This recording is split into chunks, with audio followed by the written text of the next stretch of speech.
जय हिंद साथियों, आप सभी का स्वागत है आपके अपने YouTube चैनल सफलता की दिशा पर। तो आज से आप सभी के लिए एक स्पेशल सीरीज चलाई जा रही है जिसमें अपने लोग 395 अनुच्छेद पर एक एक अनुच्छेद डेली लेकर चर्चा करेंगे। जिस प्रकार अपना आज का पहला अनुच्छेद पे चर्चा की जाएगी, तो इससे पहले अपने लोग कुछ जान लेते हैं बेसिक। जैसे अगर पूछा जाए कि मूल संविधान में कितने अनुच्छेद थे या कितने हैं, तो उनकी संख्या 395। और भाग की बात की जाए तो भाग की संख्या कितनी है? 22। और अनुसूचियां कितनी है वर्तमान में? तो अनुसूचियां हैं 12। वर्तमान की बात करें, अनुसूचियां कितनी? 12। तो 105 जो नंबर लिखा है, इसका मतलब है कि अभी तक अपने संविधान में 105 संविधान संशोधन हो चुके हैं। कितने? 105 संविधान संशोधन हो चुके हैं। तो अब अपने लोग आते हैं आज का जो अपना टॉपिक है, अनुच्छेद 1। तो अनुच्छेद एक क्या है कि संघ और उसके राज्य क्षेत्र। अनुच्छेद 1 में किसके बारे में बताया गया? संघ और उसके राज्य क्षेत्र। अब देखो, अनुच्छेद 1 के 3 पार्ट हैं, क्लॉज 1, क्लॉज 2। जैसे यहाँ पे दिख रहे हो आप कि क्लॉज 1, क्लॉज 2, क्लॉज 3। तो इन पे अपने लोग बाय वन चर्चा करेंगे।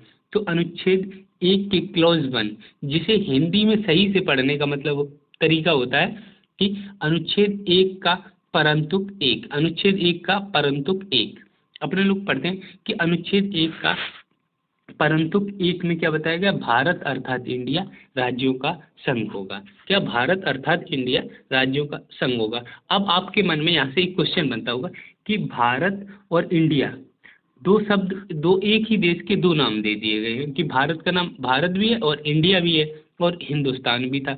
तो देखो, यहाँ पे संविधान सभा और भीमराव अम्बेडकर सभी लोगों में एक चर्चा हुई कि जो भारत का नाम है क्या क्या इसमें संविधान में बताया जाना चाहिए।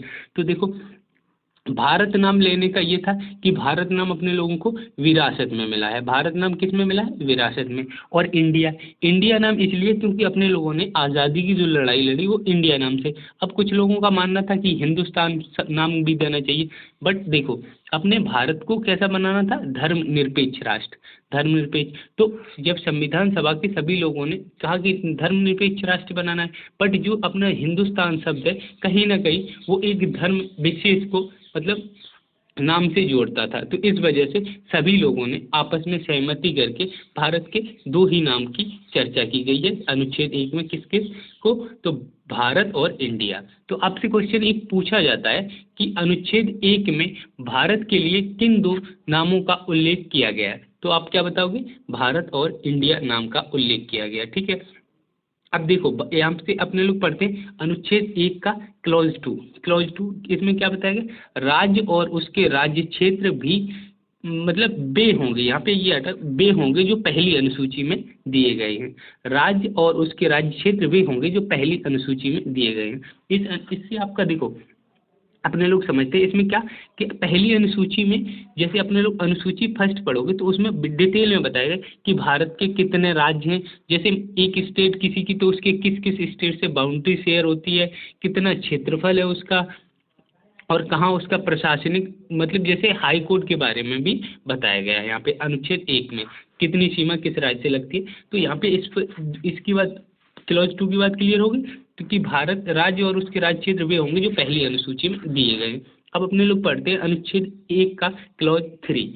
क्लॉज 3 में क्या बताया गया कि भारत के राज्य क्षेत्र में, तो यहाँ पे देखो भारत के राज्य क्षेत्र में क्या क्या होगा, क्या क्या होंगे भारत के राज्य क्षेत्र में। पहला है राज्यों के राज्य क्षेत्र। राज्यों के राज्य क्षेत्र की बात की जाए तो स्टेट, जैसे अपने लोग पढ़ते हैं यूपी, बिहार, राजस्थान, हरियाणा, पंजाब, तो इनकी बात की जाए तो अभी अगर पूछा जाए कि वर्तमान में राज्यों क्षेत्र कितने हैं, राज्यों के राज्य क्षेत्र कितने हैं, इनकी संख्या तो 28 है। राज्यों के राज्य क्षेत्र की संख्या 28 है।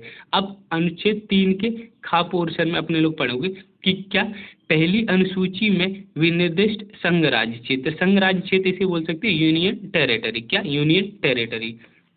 तो इसकी बात की जाए तो यूनियन टेरिटरी की बात कर रहा है कौन सा अनुच्छेद, मतलब अनुच्छेद 1 के क्लॉज 3 का खा पोर्शन है, वो किसकी बात कर रहा है? Union territory. तो इसकी संख्या वर्तमान में देखी जाए तो कितनी है यूनियन टेरिटरी?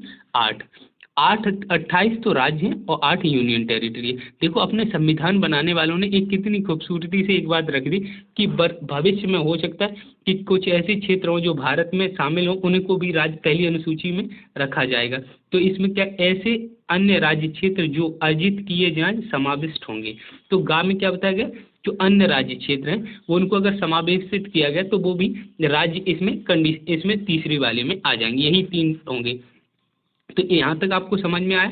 ठीक, अब देखो इससे पहले अपने लोग पढ़ लिए कि अनुच्छेद, एक और चीज समझते हैं कि देखो अमेरिका में भी इस संविधान के लिए संघ शब्द का हिंदी की बात की जाए तो संघ शब्द का प्रयोग किया गया है, और भारत में भी। तो देखो भारत में एक है, अमेरिका में क्या है, स्वतंत्र राज्य की मतलब अगर राज्य जब तक चाहे तब तक संघ में शामिल रह सकता है। अमेरिका का संविधान क्या बताता है, राज्य जब तक चाहे तब तक संघ में शामिल रह सकता है। बट अपने भारत का जो संघ का मतलब है यूनियन, इसका मतलब है कि देखो अगर आप एक बार संघ में शामिल हो गए फिर आप ऐसा नहीं कि आप जैसे एक स्टेट किसी को भी ले लेते, जैसे मान लो केरल राज्य है तो केरल राज्य चाहे कि हम भारत से अलग हो जाएं तो ये अलग नहीं हो सकता है। भारत देखो अमेरिका के संविधान के संघ का मतलब है कि वो भारत मतलब अमेरिका से अलग हो सकता है, स्वतंत्र हो सकता है। बट भारत के अगर आप एक बार संघ में शामिल हो गए तो आप कभी अलग नहीं हो सकते। इसीलिए भारत को कहा जाता है अविनाशकारी राज्यों का संघ। क्या, अविनाशकारी राज्यों का संघ मतलब एक बार आप जुड़ गए तो आपका फिर अलग नहीं हो सकते। तो इस हिसाब से ठीक है।